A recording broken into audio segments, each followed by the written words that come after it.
안녕하세요. 이슈를 가볍게 접할 수 있는 채널 이슈리아입니다. 이번 영상에서는 저번 영상에 이어 희대의 연쇄살인마 유영철 2부를 진행하도록 하겠습니다.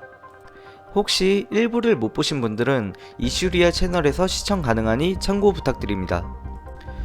부유층 연쇄살인 사건 이후 2003년 11월부터 2004년 3월까지 유영철은 연쇄살인을 멈추기라도 한 듯 한동안 잠잠했습니다. 그 사이 유영철에게 큰 변화를 주는 사건이 일어나는데요.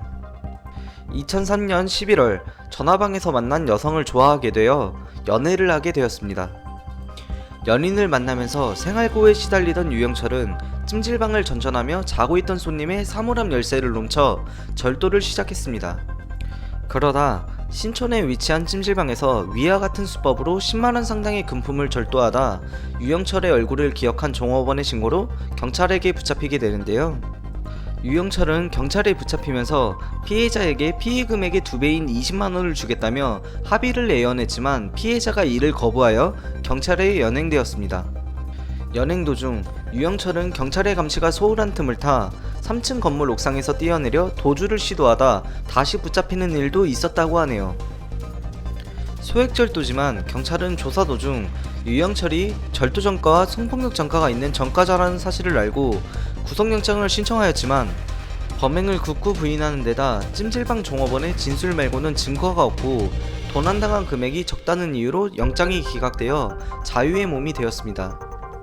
나중에 이 사건을 알게 된 사람들은 10만원이라는 소액절도 혐의에 3층에서 뛰어내리면서까지 도주곡을 벌인 유영철의 이상행동에 주목하지 못한 법조인들의 성의 없는 판단에 많은 질타를 보냈습니다. 한편 만나는 전화방 여성과는 점점 연인처럼 발전하나 싶었지만 찜질방 도난 사건으로 유영철이 경찰 사칭, 절도 등의 전과가 있는 것을 알게 된 여성은 유영철과 이별을 고하고 전화번호를 바꾼 뒤 잠적했습니다.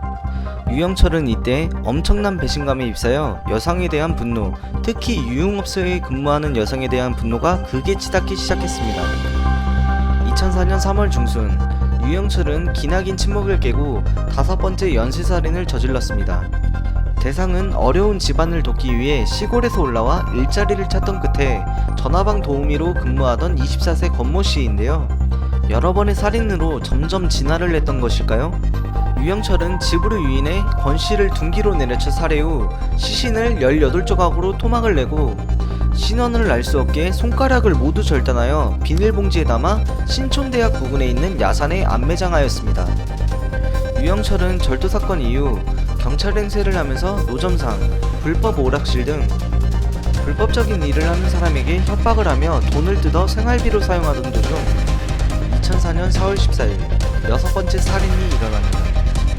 피해자는 황학동 도깨비 시장에서 불법 노점상을 하며 불법 CD와 비아그라 등을 판매하던 44세 안모 씨였는데요. 유영철은 평소와 같이 위조한 경찰 신분증을 보여줘 돈을 갈취하려다 노점상이 이를 수상하게 여기자 칼로 20여 번 찔러 살해하였습니다. 살해 후 신원을 알지 못하게 양쪽 손목을 잘라 바다에 던져버리곤 시신을 차량에 넣어 차량에 불을 지르고 도주하였습니다. 이후 6월부터 유영철은 5번째 살인 수법과 같이 마포구 노후 고산동에 위치한 자신의 원룸에서 유흥업소 여성들을 상대로 연쇄살인을 이어갔는데요. 살인에 대한 자신감이라도 붙었는지 한 달 사이 10여 번의 살인을 저지릅니다. 유영철이 유흥업소 여성들을 상대로 연쇄살인을 이어가던 도중 유흥업소에서 일하던 피해자들의 동료들이 피해자가 실종되었다며 여러 차례 신고를 하였지만 업계 특성상 연락을 끊고 잠적하여 새 삶을 살거나 이직하는 경우가 비일비재해 경찰은 대수롭지 않게 생각을 하고 넘겼다고 하네요. 2004년 7월 12일 밤 11시경 관악구에 위치한 출장 마사지 업체에 유영철은 전화를 걸어 신촌 로터리 유흥업소 여성을 보내달라고 했습니다. 이날 신촌 로터리로 나간 여성은 27세 임모 씨입니다. 유영철은 임모 씨를 자신의 집으로 납치하여 토막살인을 저질렀는데요. 임모 씨는 납치당하는 도중 출장 마사지 업체 동료에게 전화를 걸어 다급한 목소리로 "나 지금 납치되고 있어요 라고 외친 후 연락 두절되어 돌아오지 않았다고 합니다. 비록 출장 마사지 업체에서 근무했지만 누구보다 성실하고 고향 가족에게 꼬박꼬박 돈을 보내며 살아가던 임모 씨라 장난이 아니라 판단한 출장 마사지 업체 사장은 2004년 7월 14일 개인적으로 알고 지내던 서울경찰청 기동수사대 양 형사에게 사실을 알렸습니다. 양 형사는 출장 마사지 업체 사장에게 전해 들은 내용을 토대로 상부에 보고하고는 수사에 착수했는데요. 다음날 새벽 2시 출장 마사지 업체에 임씨를 호출할 때 전화가 왔던 번호로 다시 전화가 와 신촌에 있는 한 편의점 앞으로 여성을 보내달라 했습니다. 사장은 여성을 보내주겠다고 약속한 후 이 같은 사실을 재빨리 양 형사에게 알렸습니다. 양 형사와 경찰들은 호출된 유흥업소 여성을 몰래 미행했는데요. 약속 장소로 나가자 유영철은 미행당하고 있다는 것을 눈치라도 챘는지 여성을 바꿔달라고 요청하거나 만날 장소를 계속 바꾸었습니다. 그렇게 한참을 장소를 바꾸던 중 전화기를 들고 있는 수상한 남성을 발견한 경찰들은 사방에서 포위하여 유영철 검거에 성공하게 됩니다. 유영철은 검거 당시 출장 마사지 전화번호가 적힌 전단지를 입에 넣어 증거인멸을 시도했다고 하네요. 경찰들은 유영철이 전가 10일범에 지난 7월 12일에 일어난 실종 사건과 연루되어 있는 줄 알고 조사에 나섰지만 유영철의 사이코패스 잠재성은 여기서 드러납니다. 유흥업소 여성이 어디 있냐는 경찰들의 질문에 유영철은 유흥업소 여성은 잘 모르겠고 최근 일어난 연쇄살인 사건은 다 제가 했어요 라고 대답했다고 하네요.